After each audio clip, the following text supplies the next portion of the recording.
Bismillahirrahmanirrahim. Assalamualaikum warahmatullahi ta'ala wabarakatuh.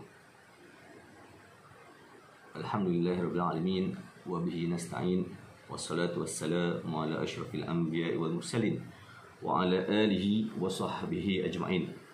Subhanaka la ilma lana illa ma 'allamtana innaka antal alimul hakim. Rabbi shrah li sadri wa yassir li amri wahlul 'uqdatam min lisani yafqahu qawli. Amma ba'd.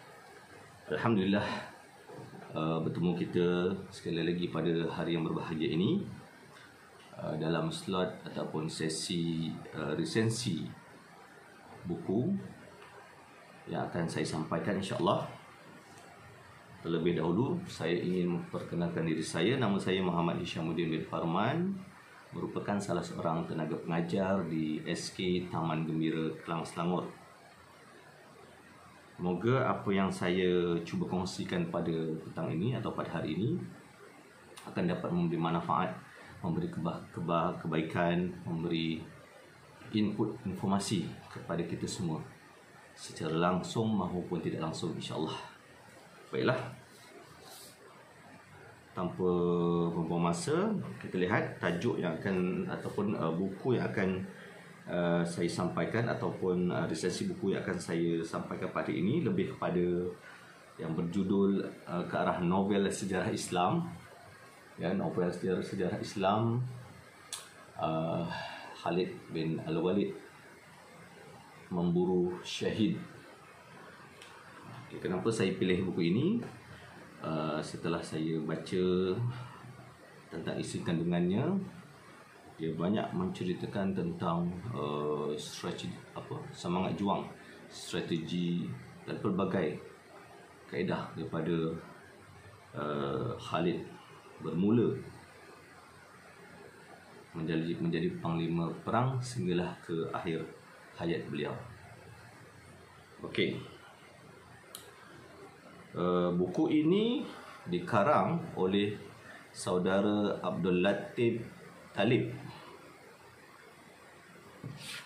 Beliau merupakan seorang penulis kelahiran Negeri Sembilan.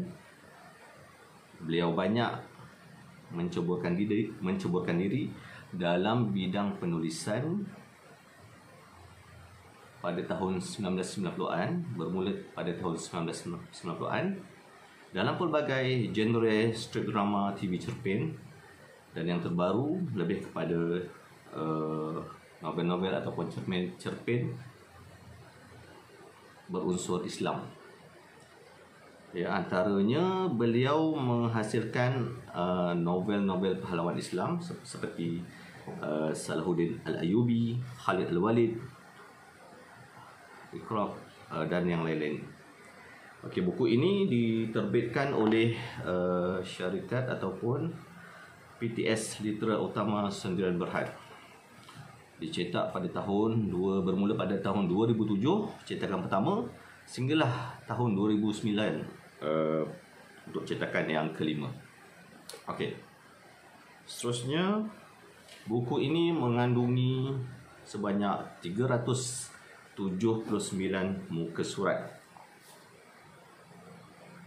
dan dia terbahagi kepada kita boleh katakan banyak bab, terbagi kepada 43 bab, bermula mengenai bagaimana Khalid terlibat dalam seni peperangan sehinggalah sampai ke akhir hayat beliau.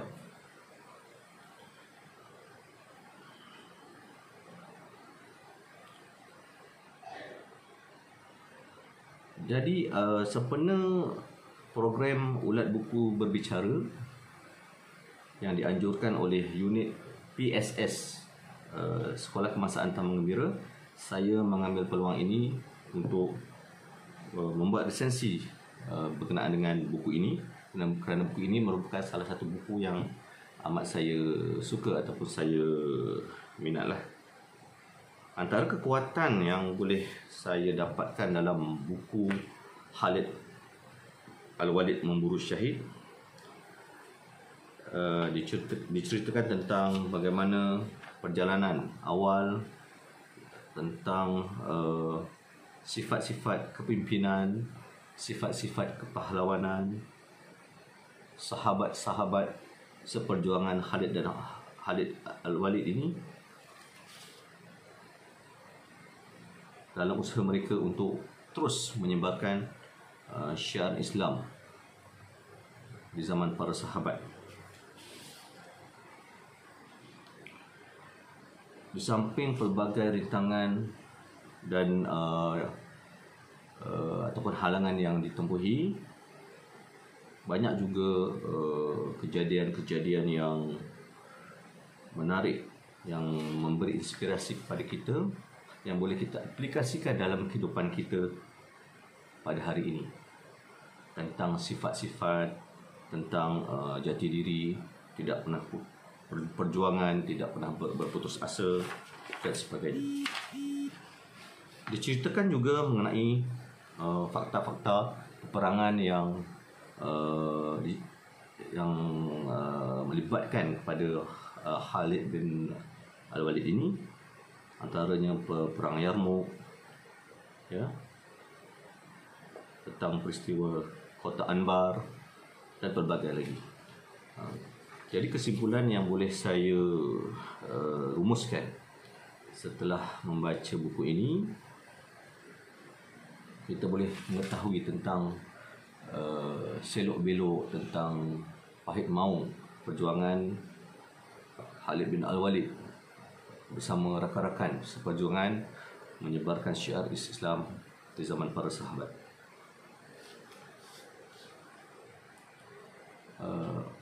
Buku ini dijual dengan harga yang amat berpatutan. Kalau di Semenanjung Malaysia dijual sebanyak harganya RM32.90, manakala kalau di Sabah Sarawak dijual dengan harga RM35.90. Jadi harganya amatlah berpatutan dan tidaklah terlalu membebankan, insya-Allah.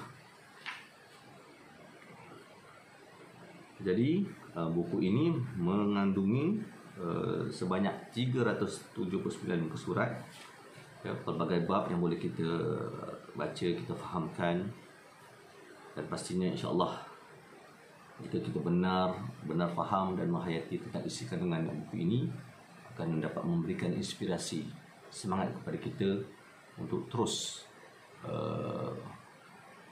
sama-sama menyebarkan syiar Islam pada masa yang hari inilah, pada masa sekarang, insya-Allah. Baiklah, jadi itu saja yang boleh saya simpulkan. Sedikit kata-kata hikmah yang boleh kita ambil, kita jadikan pedoman di hidup kita. Sesiapa yang inginkan dunia, hendaklah dia mempunyai ilmu. Sesiapa yang inginkan akhirat, hendaklah dia mempunyai ilmu. Sesiapa yang inginkan kedua-duanya, maka hendaklah dia mempunyai ilmu. Kata-kata Imam Syafi'i. Jadi setakat itu saja resensi buku saya pada kali ini. Hingga kita bertemu lagi di masa akan datang, insya-Allah. Saya sudahi dengan ucapan wabillahi taufiq wal hidayah. Assalamualaikum warahmatullahi taala wabarakatuh. Hingga bertemu lagi.